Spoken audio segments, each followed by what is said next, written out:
to another video. Hope you guys are all doing very well. Thank you for the continued support and all the positive messages and everything that you guys continue to give me. Even the haters, I still love you guys too and appreciate you guys as well. Prior to getting into the video, I just did a podcast a couple nights ago with a couple guys. Their Instagram is Like It or Not with Drew and Carter. It's all one thing. So if you want to go listen to it, it's pretty awesome. We talked about, in my opinion, it was awesome. We talked about a lot of important topics, law enforcement related, obviously, in Mendocino County and the country in general. So you can go check out their Instagram. The link to the podcast is in their bio. I'm hoping to do another one with those guys in the future.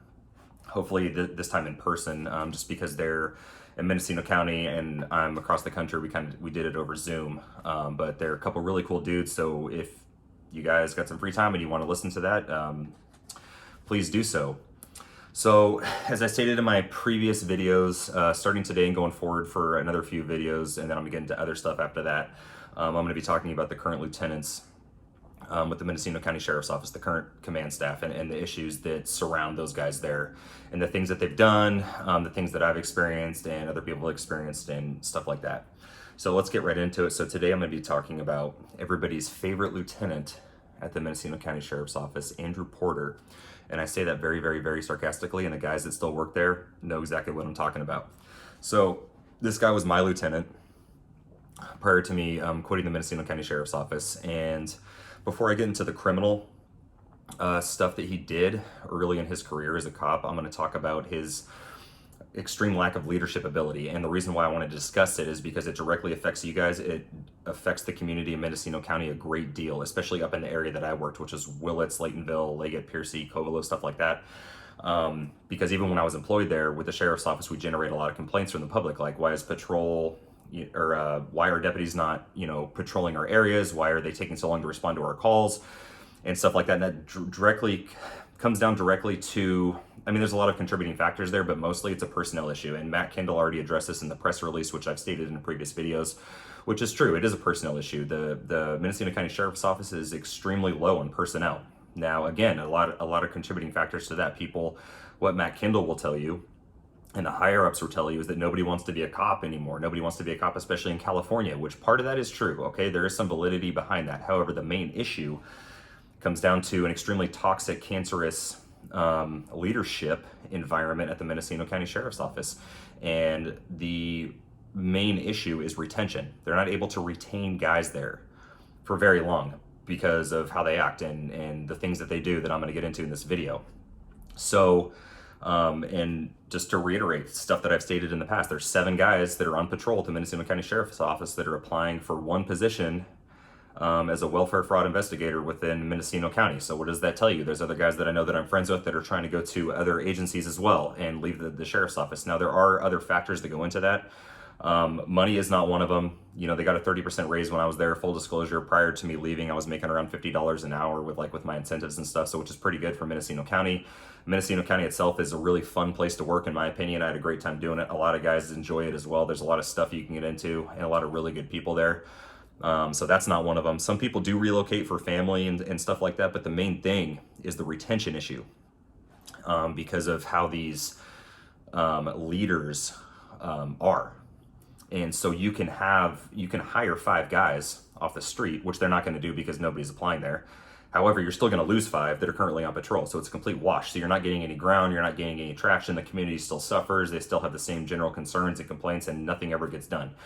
And they refuse to address these issues. So I'm going to get into it briefly, like I stated, because I feel it's important for you guys to know, especially for the ones that are suffering, that are calling 911, that are calling the sheriff's office and needing things, and are victims of crimes, or you have civil issues and they're not getting addressed or dealt with in a timely manner or promptly because of this personnel problem due to the leadership issue. So I feel like it's important for you guys to know this stuff, okay? And that's why I'm going to address that. I'm going to talk about that first and then get into the felony stuff that he did while he was a cop that he completely got away with, okay? So when I first started with the Mendocino County Sheriff's Office, Andrew Porter was a detective sergeant in the detective unit with that Mendocino County Sheriff's Office. And I've talked to all those guys that worked in that unit at the time. I know them very, very well. It's all guys that I have a great deal of respect for. Everybody that was in that unit, aside from Andrew Porter, I have a great deal of respect to this day. They're awesome leaders. A lot of guys like him as well. But basically, I never worked as a detective or for him in that capacity, so I can't speak to this. But this is stuff that all these dudes would tell me. A lot of this stuff is common knowledge as well, stuff that he would say and how he would act. But basically, I was told that he was a bully, and he would supervise by intimidation, based on intimidation. If you didn't stroke his ego, basically like Andrew Porter, you are the man. He would go out of his way to fuck you over. He would give you shitty assignments. He would take credit for a lot of these guys' work when I was told that he'd basically be in his office sitting on his phone or on the computer watching YouTube and stuff like that while he was, quote, slave driving them into the ground, making them do all this stuff. And then, like I stated, taking credit for a lot of their work with the higher ups and, you know, just trying to make himself look good. And, you know, like I said, I was told that he was basically a dictator and not a leader whatsoever. He was unanimously hated in there for the most part. Actually, anybody that ever worked underneath Andrew Porter, I'll get into my experiences and my friends' experiences later, hated this guy. 99.9% of the department hates him, and anyone that doesn't, it's just because they never worked for him, or they did for a period of time, but not really underneath him, and they're just kind of indifferent. But for the most part, he's not well-liked whatsoever. So during this time, as a sergeant in the detective unit, his main goal, his aspiration, his whole life's goal is to be a lieutenant with the Mendocino County Sheriffs Office, which when I was there was mine as well. I did want to be a lieutenant later on down the line and potentially run for sheriff way down the road. You know, obviously those things aren't going to come to fruition anymore, but that was his goal. And he was quoted, this is common knowledge, and he was quoted as saying this in front of multiple people. Everyone knows about the stuff that works there. He was quoted when he was trying to come up the ranks from a sergeant to a lieutenant. He didn't care what he had to do to be a lieutenant. He would stab his own friend in the back to get ahead. That's what he said. He was even pulled into the sheriff's office at the time, who was Tom Allman, and Tom Allman said, "Hey, Andy, so I know you want to be a lieutenant, you want to get promoted, but nobody likes you." Said, "I've talked to all the guys in the detective unit, nobody likes you. What do you have to say about that?" And Andrew Porter responded by saying, "It's not my job to make friends here, it's my job to get promoted to be a lieutenant." So red flags all over the place with that, right? And Andrew Porter was, quote, told me one time to my face that what makes an effective leader is, or what makes a supervisor, Trent? And I'm like, I don't know, Andrew, what makes a good supervisor? And he said, someone that's a mentor. And I told him to his face, you're not a mentor, and for the most part, nobody else here is that's in the command staff level. And he's like, well, yeah, I don't disagree with you. So, but that was his thing. He wasn't a mentor. He wasn't somebody that people looked up to or respected by any means. I was told a lot by those guys too that are really, really good cops that stated that he's kind of the poster child for somebody that was bullied in school and kind of basically became a cop to assert his authority on others. And I've seen it, lots of other people have seen it. I've actually talked to people that went to school with this dude because he went to school in Mendocino County, and they pretty much said the same thing. That is true. He was bullied back in the day. I don't know if that's why he became a cop. I'm not stating that that is the reason he became a cop, but that is true. I mean, I have seen cops, not necessarily at the sheriff's office, but in general, that had that issue when they were younger and then became cops for the wrong reason. So it does exist. Now, my first interaction with him was when he was still a sergeant. I was working a case in Covelo, I was assisting the detectives. It was the Khadijah Britton case, and my first experience with him was on one of the scenes, and he basically said a bunch of crazy outlandish shit to me that was pretty messed up and I didn't agree with, and you know, I was just kind of like taken back by it. I'd never talked to him before, just heard that he had a horrible rep. So I asked the other detectives that were there, like, hey man, is this guy for real? Is this how he is? And they said, oh yeah, he's awful, we all hate him. So that's just a little backstory on him. Before he was a lieutenant, and I'm sorry, just during this time too, a lot of these guys caught him in lies. He was kind of notorious for lying to them to their face, making up stuff, especially if he didn't like them, had a personal problem with them. I've had experience with that too that I'll get into. So when he was on patrol, so he got promoted to lieutenant, because you mess up, you move up at the sheriff's office. So he got promoted to lieutenant up to the north sector, which is Willits, Laytonville, Piercy, Leggett, Covelo, that whole area north. He came up and he wasn't too bad. You know what I'm saying? For a couple weeks, he was basically like that guy that is a domestic violence suspect that tells his significant other, like, hey, I'm sorry for hitting you. It's never going to happen again. I'm going to change who I am as a person.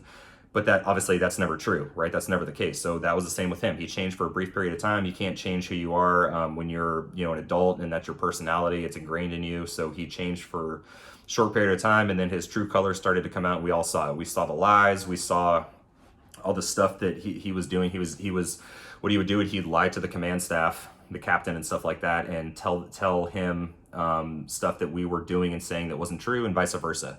He was telling us stuff that the command staff was saying about us that wasn't true. I confirmed this later with the captain, Greg Van Patten. when I had at the time I had left Covelo as a resident deputy, and the crime rate shot through the roof. And Andrew Porter, as a lieutenant at the time, his brilliant idea was to go out every 2 or 3 weeks and do max enforcement patrols with deputies, CHP, Fish and Game. And basically what he wanted was all those guys to pull over as many people as possible, no breaks for anybody. They all got tickets. If you had a warrant, it didn't matter what it was for, you're going to jail. Anything else minor, you're going to jail. That was his solution to fix the rising crime rate in Covelo. And I had a really, really long, in-depth conversation with him multiple times about how that was a horrible idea. Andrew Porter has no knowledge of Covelo. He worked out there like twice during the Khadijah Britton thing. Never lived there, never patrolled there, never did anything. So I wasn't, complaining or bitching to him. I'm like, hey man, that's not a good idea. Like, I lived there, I worked there for a number of years. That's not the correct way to fix the massive crime issue out there. You're just gonna piss people off. You're gonna piss everyone off in the community. That's actually ended up what happening too, and you didn't fix any crime there whatsoever. In fact, it just continued to get worse. So I told him, let me go back out there. I'll be the resident again. I missed that place anyway. And I'll see what I can do to alleviate some of these issues within with the crime stuff. He didn't want to hear it. He said that, basically because I was dismissing his grand idea to go hammer that entire town, I was being toxic and complaining and stuff like that. I actually asked him to relay that information up the chain of command to the captain and the sheriff about how I wanted to go back out to Covelo. He lied to me and told me that he had asked those guys and they told me no, which I talked to the captain about. The captain said, Andrew Porter never talked to us about anything like that. So it was just lies, and he would do that a lot, and he would be sitting fat and happy in the middle just to make himself look good because he's a narcissist, and that's pretty much how they act and how he acted and his behavior. And so also nobody else was happy there at the time on patrol. They all hated it. Morale was in the tank. It was in the toilet. Nobody liked him. Everyone was hating it, including the sergeants there. When he initially came over to be a lieutenant, one of the sergeants that was there at the time immediately quit and went to be a DA investigator with the county because of Andrew Porter. One of my other sergeants who I love to death quit, retired way early because of Andrew Porter. And one of my other buddies quit way early because he didn't want to deal with Porter anymore. And another one of my friends was going to transfer down to another area, to the Ukiah area, had he not got put into this other unit because of Andrew Porter. I was having issues with him. So everybody was having problems with this guy. Like, it was just a huge giant thing. And I would try to talk to Andrew Porter about this. And it wasn't just me that I was having these problems. He would just say, well, you're being toxic, Trent. You're complaining. And it's like, that's how the command staff acts at the Mendocino County Sheriffs Office. Well, not just there, but a lot of agencies. If you question them or give them any sort of critiques about how they could do things better, their egos are just so inflated, so through the roof, and they're so type A personality, and they're so immature. They're very, very immature. It's really weird. I don't understand it. But if you do anything that they don't agree with, or you're questioning anything that they have to do, you get written off as being a toxic person. And that's basically what was happening to me, even though it was concerns that everyone else was having as well, not just me. So, I would talk to him, and, I ended up having a conversation, as I've stated in previous videos, with the captain addressing these concerns. And I said, hey man, we're all hating it. Everyone's quitting. They want to quit. This guy is like absolutely ridiculous. Like, what can we do? And the captain basically said, well, it kind of is what it is. He tested well on the exam, the written exam, and the oral board examination to be a lieutenant, which means absolutely nothing. That doesn't make you an effective leader. That doesn't mean anything. In fact, I've talked to a lot of guys that have been there 20 plus years, or guys that are retired that have been through several sheriff's office administrations. They say they're going to promote who they want. They know in the back of their mind who they want. They use those testing things as an excuse to put whoever they want in that position. I was actually told that Andrew Porter was going to be easier to control than some of these other guys that were testing for that, but they didn't do so well on the test because they don't take tests very well. But everybody wanted these other guys to be lieutenants because they were way more respected. We knew that they were going to do a better job, but that doesn't matter there at the sheriff's office. It's who they want, who they can control. And they knew that through the testing process. Just like another lieutenant that I'm going to talk about later that still works there, that tested well, but is a horrible, horrible leader as well. And just to reiterate, the reason why I'm discussing these things is because it directly affects the community. Obviously, if you're having guys quit, the retention issue, the stuff in Covelo, like that's not getting addressed properly, it's because of these guys. I just want you guys to know this stuff. It has nothing to do with me being a disgruntled ex-employee. It's just facts, nothing but facts. Real shit, full transparency on how this stuff realistically affects you guys. And I'm telling you this because I still love Mendocino County, and I grew up there, I'm from there, I live there, and like you guys, I feel like you guys just need to know this stuff. So just again, stating that as always. And so he was a weird guy too on patrol. Like anyone that was like like a criminal or wasn't like a normal contributing member of society, he would dehumanize, talk shit about them, wouldn't talk to them with respect. One guy that I know, his name's Quade Smith, pulled him over in Covelo. Andrew Porter did. He had a shitty warrant for one of my cases that Quade Smith wasn't even really involved in. He just happened to be there for. But after he arrested this kid, he, back at the office, he's like, yeah, fuck that guy. I totally got his ass. And, so he basically just had that mentality. Like if you were in the criminal world of, whatever varying degree, you were beneath him. You were not human. And he'd made several comments regarding that in the past that I saw. So yeah, and it was horrible. I mean, he lied on one of my friend's evaluations, yearly evaluations there, put a bunch of negative stuff on there that wasn't true just because he had a personal issue with him because his ego wasn't getting stroked off by this guy. Went up to the captain. The captain thankfully read through the lines on that one, kicked the eval back to Porter, said change all this shit. So he did, he changed it.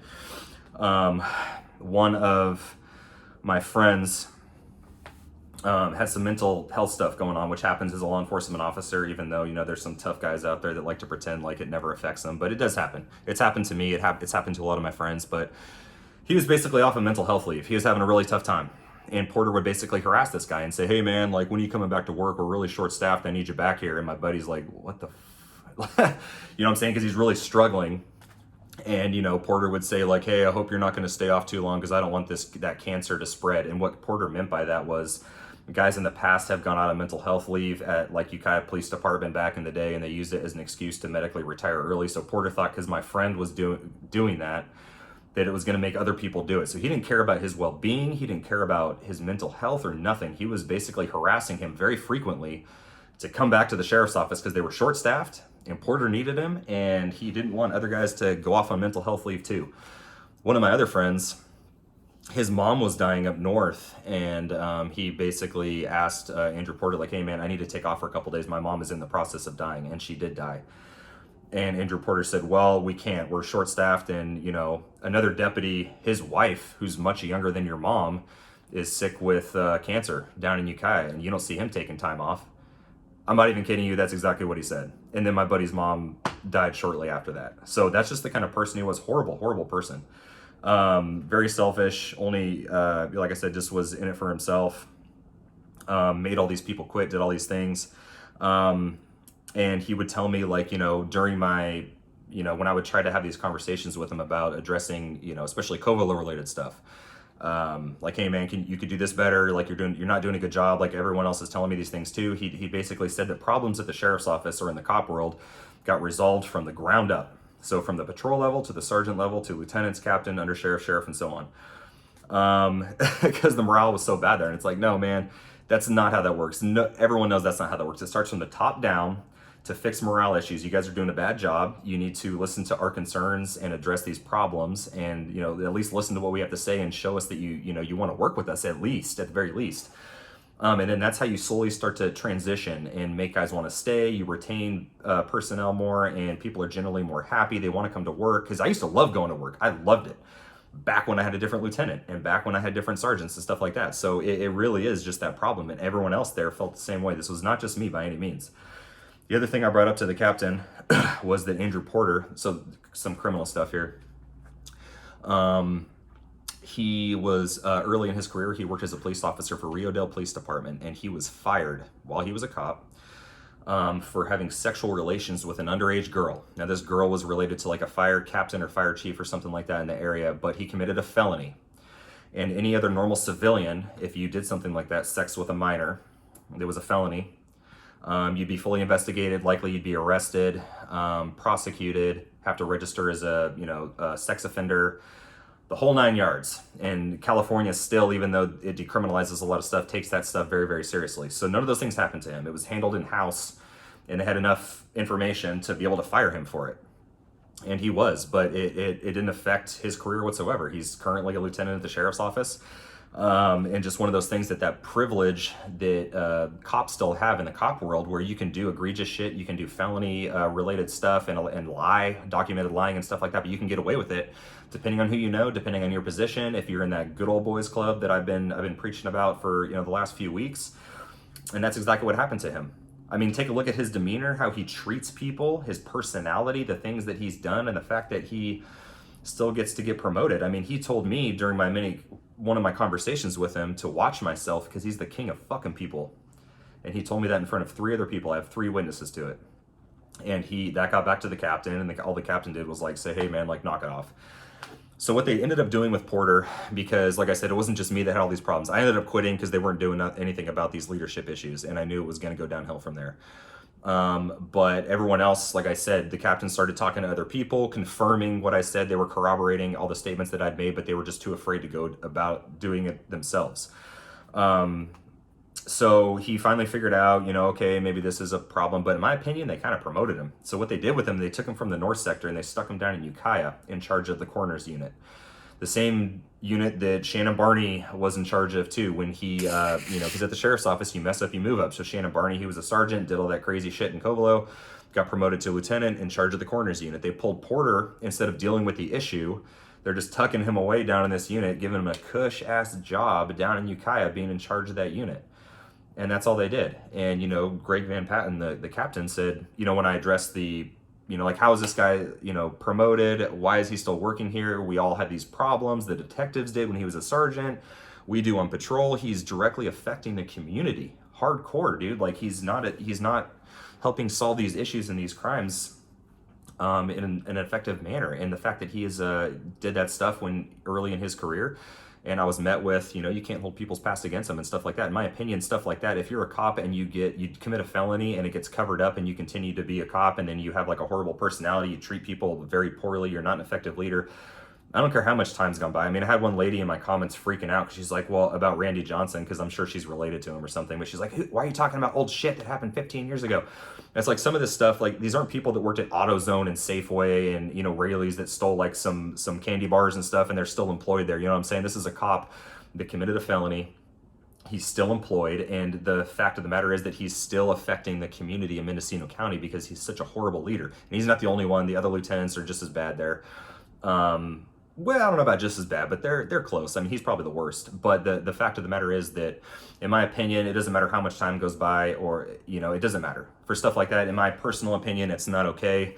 You guys, as always, are going to be the deciding factor. I'm just giving you guys the knowledge. You can say like, "Oh, Trent, you're full of shit. We don't care," or whatever the case is. That's fine. It's always been for you guys. It's not for me. Regardless of what people say. So I just, like I said, want to give you guys the knowledge, especially people in the community that are still living in those areas, specifically, the North Sector, that if stuff's not getting addressed the way you guys feel that it should, then, or you feel like the attention's not on you guys or whatever, these are the reasons why.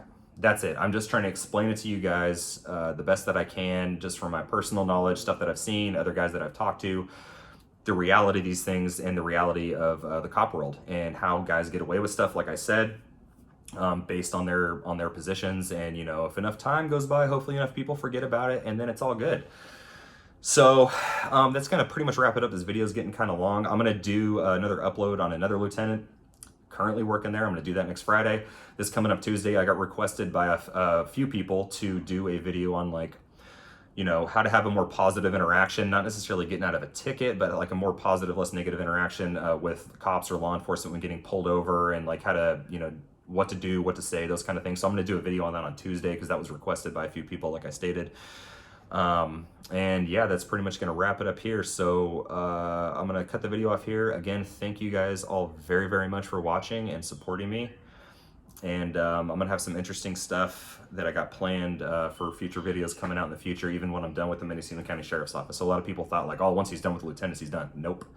I got a lot of other stuff I want to cover. Another agency I want to cover that I never even worked for, but I got a lot of good info for you guys on that. So I'm going to keep it moving, keep it rolling. And again, thank you very much. And I will see you guys in the next one.